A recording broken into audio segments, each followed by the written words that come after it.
Angle sum property of the quadrilateral. Angle sum property of the quadrilateral prove చేయటం కోసం ఈ teaching learning మెటీరియల్ని వాడదాం.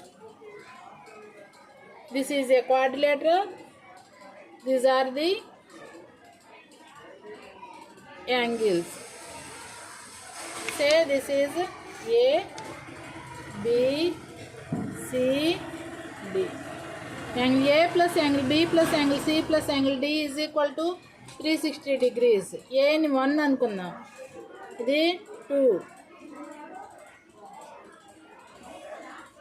3. Angle 1 plus angle 2 plus angle 3 plus angle 4 is equal to 360 degrees అని prove చేయడం. దీన్ని prove చేయడం కోసం ఒక బిందువు వద్ద ఏర్పడే కోణాల మొత్తము 360 డిగ్రీలు అని మనకు తెలుసు. ఒక బిందువు వద్ద ఏర్పడే కోణాల మొత్తము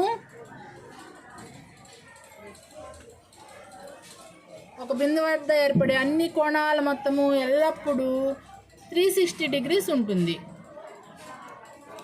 అది మనకు తెలుసు. 8th క్లాస్ మ్యాథమెటిక్స్ డూ దిస్లో సెకండ్ సమ్ ఇచ్చారు. ఇది ఏబిసిడి ఒక క్వాడ్రిలేటరల్. దాని యొక్క angles angle 1, angle 2, angle 3, angle 4. ఈ angle 1, angle 2, angle 3, angle 4 arrange చేసుకుంటే ఒక బిందువు దగ్గర చుట్టూ ఏర్పడే కోణానికి సమానంగా ఉంటుంది. This is called angle sum property of the quadrilateral. ఇప్పుడు చూద్దాం. యాంగిల్ 1 ఇదేనా?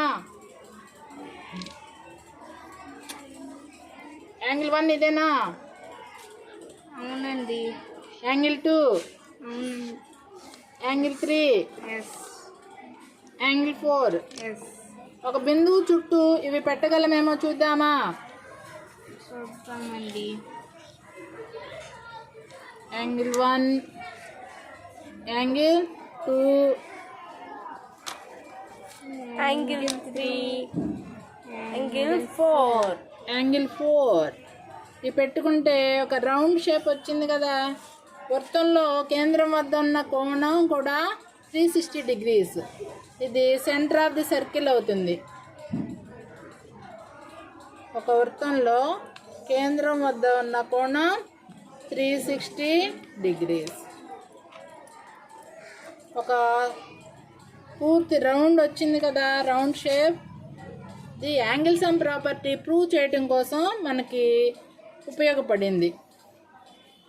Some of the angles of the quadrilateral is 360 degrees. Thank you.